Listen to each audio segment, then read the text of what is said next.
Casey has been not only amazingly prescient about what's going on, and his predictions have come true in a way, but not in the cataclysmic nature that a lot of people have expected. For example, he said that in 1998 to 2000, that there would be a shifting of the poles, period, or the beginning of a new age. And it is interesting because there was a polar shift. Not many people know it. In 98 to 2000 or so, when the poles actually shifted, there's 3 magnetic north poles. And the pole actually shifted from one to another to another. If you're talking about Chandler's wobble, yeah. Yeah, Chandler's wobble, exactly, did happen. He talked about 1998, the Library of Atlantis, the beginning that it would be found. And of course, in 96, there's an earthquake in Cairo that cracked open the Sphinx Temple complex. And we think that the Tomb of Osiris might be the foyer, if you will, to what might possibly be the Atlantean aspect. So considering that a lot of Casey's predictions have been pulled down, so to speak, that have been softened by prayer and human action and what have you. And you don't have to stick to that. I'm just pointing out, because of your unique connection to this, the connection and what I am of interest to me, we seem to have done so much work along the lines of the Mayan calendar, the harmonic convergence of 1987, meditations that have been done 92, 94, earthquakes that have been lessened in California.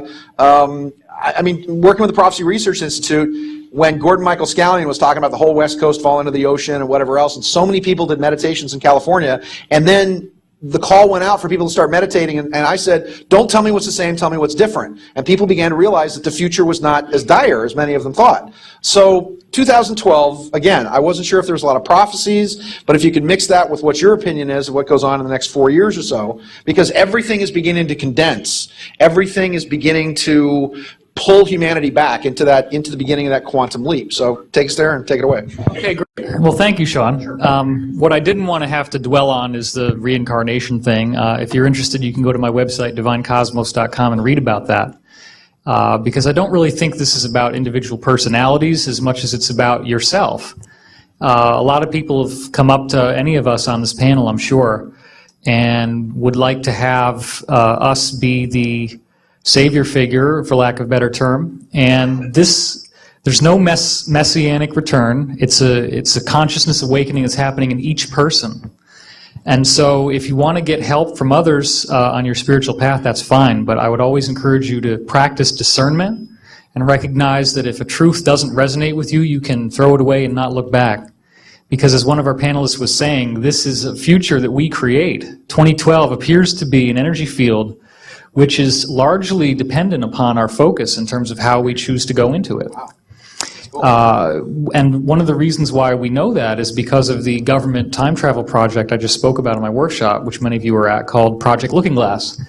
And it turns out that the person looking through the looking glass determines the future that you see by what they expect they're going to see in the future.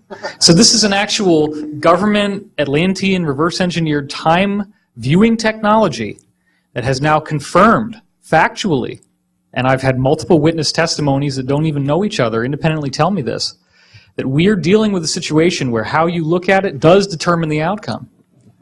So if that works for you, then work with that, because honestly, I don't believe that we're dealing with the cataclysmic reality. The Edgar Cayce readings you spoke of, Sean, were largely dictated by an entity that at the end of the readings would call itself Halaliel. And Halaliel was later identified by the people in Cayce's circle as being a trickster entity, and trickster means negative.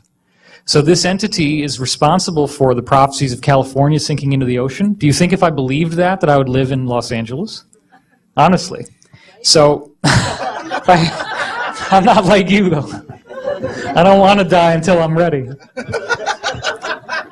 I wouldn't get anything out of it, I don't think. But, no, seriously. Seriously, I think that... In David's defense, a lot of us get that, by the way. Dude, you live in Hermosa Beach. You know, what are you talking about? You predict the future, and you live in Hermosa Beach. That's where the wave's going to wipe everything out. And I keep telling him, well, California's going to be all that's left, and it's going to be the rest of the United States that falls into the sea. So, you know. That's right, man. Well, again, I want to remind everyone here that each soul, every one of you, is precious beyond imagination. And it's just such an incredible honor for all of us on this panel to be able to share this energy with you, because as you tune into our frequency, there is a very real energetic conduit that is formed. And if we are clear enough, then our personality disappears and we become a lens for the Creator that you're shining to us to shine back onto you, hopefully with some transformation and some nice filigrees on it. So I wanted to share with you perspective on 2012, getting back to your earlier question, Sean. And this deals with the idea of what exactly is going to happen between now and 2012. And this gives me a great segue into a piece of information which is scientific in nature, which I've wanted to share at this conference, and this is the great time to do it. I was poking around in Russian physics. I was looking through the web for various scientific studies done by Russians on torsion fields, which is the energy field of consciousness. And they've done some fantastic work. I, quite by accident, stumbled across the Russian Institute of Temporology, which means the study of the nature of time, and found a paper by a man named Dr. Sergei Smelyakov. I know. Go ahead and laugh. It's okay. My coughs don't smell like anything, by the way. They're just roses. But Dr. Smelyakov, or we'll just call him Sergei, maybe that'll be easier. Or Smelly, as his friends call him. Or Sergei, we can call him Sergei. I think Smelly's better than Sergei, I think, actually. Sorry, Danny, I don't want to tangent on you. I apologize.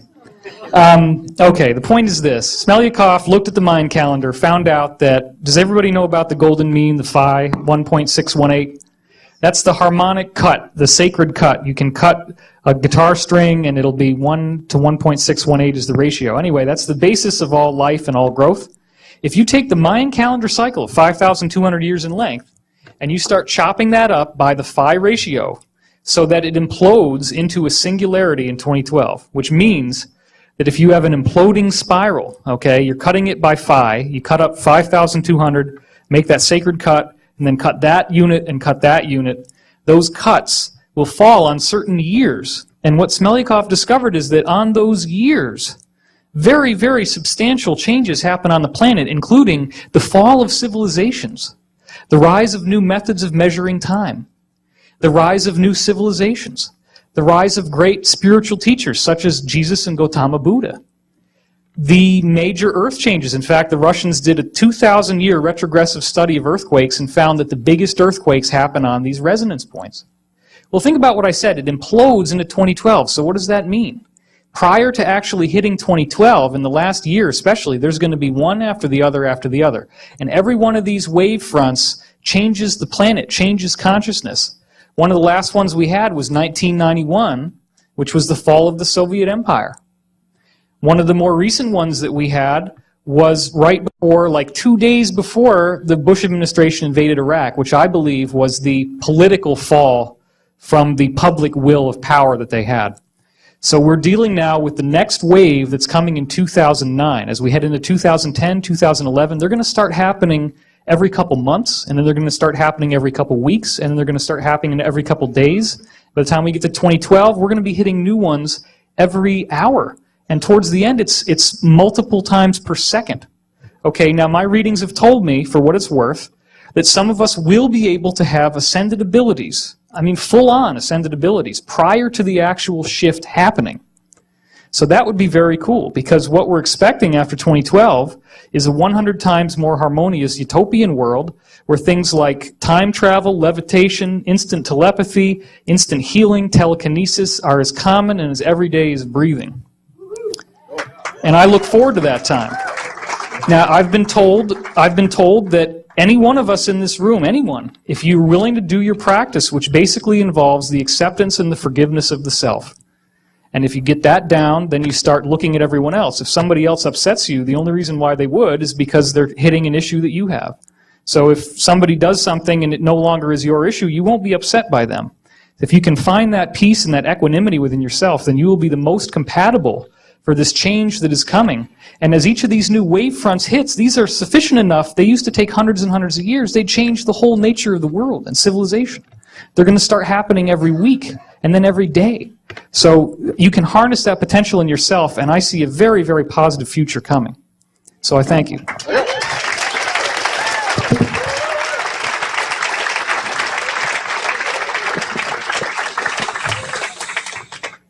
Forgive Bush.